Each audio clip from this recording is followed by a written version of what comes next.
तो चलिए दोस्तों, आज हम बात करने वाले हैं क्विक सर्विस रेस्टोरेंट कंपनीज़ की। और यहाँ पर आप देख सकते हैं जो टॉप कंपनीज़ है मार्केट कैप के हिसाब से, Jubilant Foodworks, Devyani International, Westlife Food, तीनों काफ़ी बेहतरीन कंपनीज़ है मार्केट कैप के हिसाब से और उनके मार्केट शेयर के भी हिसाब से।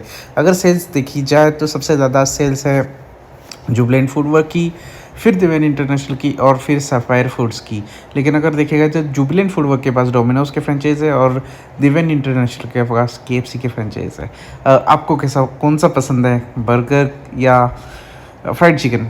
कमेंट में बताइए। लेकिन उससे पहले थोड़ा सा डिस्कस कर लेते हैं कि कौन टॉप करेगा और सबसे ज़्यादा ग्रोथ किस स्टॉक में है, किस कंपनी में है।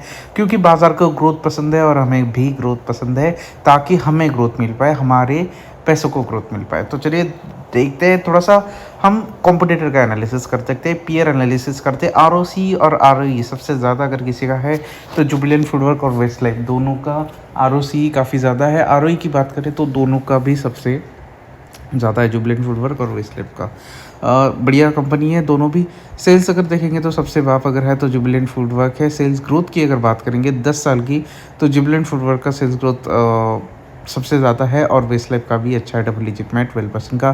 प्रॉफिट ग्रोथ अगर 10 सालों की बात करेंगे तो 8% का है जुबिलेंट का और वेस्ट लाइफ का 32% का है। ज़बरदस्त प्रॉफिट ग्रोथ के सीए जा रहे 10 सालों के। सेल्स ग्रोथ अगर बात करें तो दिव्यन इंटरनेशनल 3 सालों के 46% के सीएजीआर से सेल्स बढ़े हैं और उसके बाद वेस्ट लाइफ और सैफायर फूड्स आता है।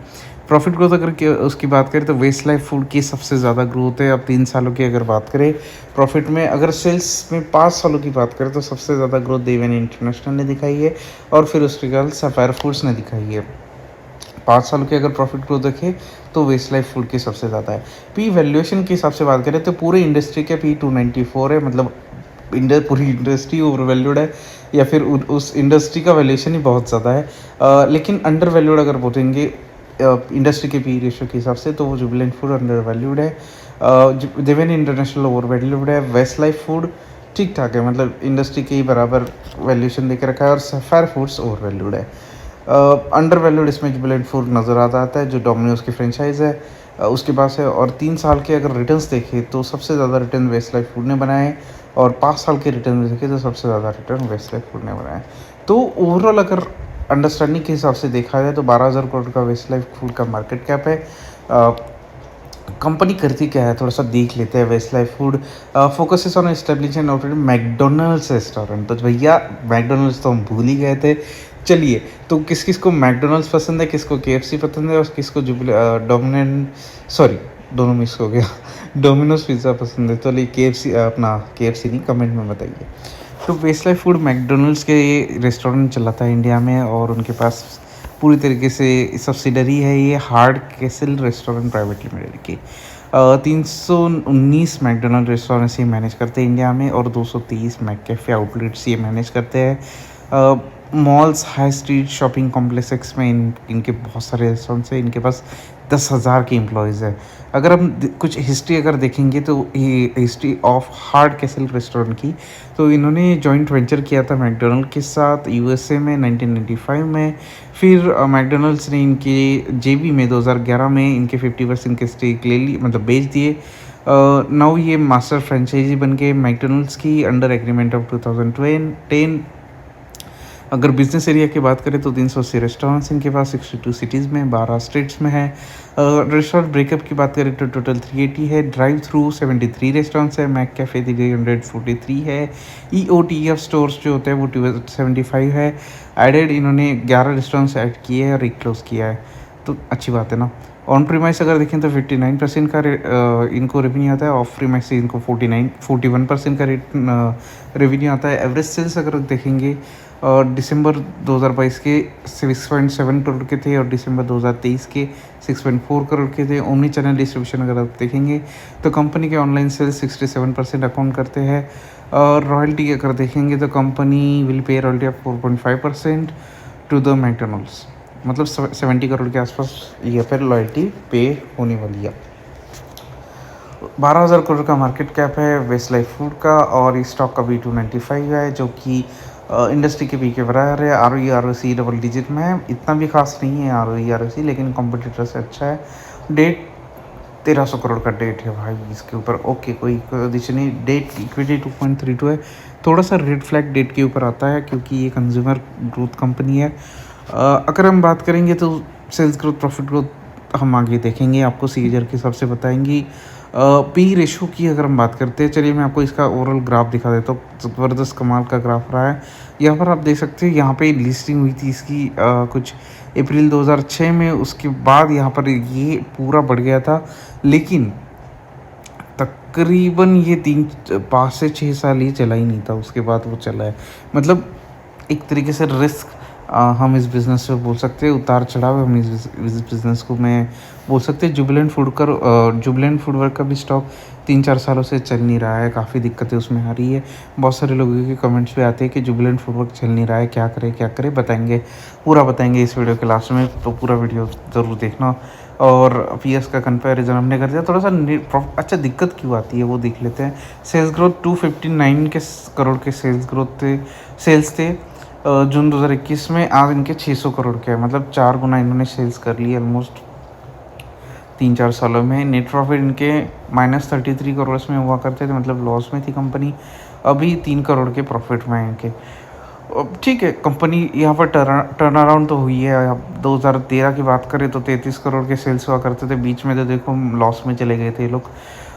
33 करोड़ के सेल्स हुआ करते थे, आज 44 करोड़ के 33 करोड़ के नेट प्रॉफिट हुआ करते थे, आज 44 करोड़ के नेट प्रॉफिट है। तो ग्रोथ तो प्रॉफिट में आई डोंट थिंक सो, मुझे कुछ दिखाई नहीं दे रही। बाकी 688 करोड़ के सेल्स हुआ करते थे, आज 2394 करोड़ के सेल्स है। तो कंज्यूमर कंपनी है तो सेल्स में ग्रोथ तो आएगी, और सेल्स में ग्रोथ तो है, लेकिन यहाँ पर आप देख सकते हैं जो इनकी नेट प्रॉफिट है उनमें ग्रोथ कुछ खास नज़र नहीं आ रही। और बीच बीच में मार्केट को ग्रोथ पसंद है, प्रॉफिट में मार्केट को प्रॉफिट चाहिए किसी भी कंपनी से।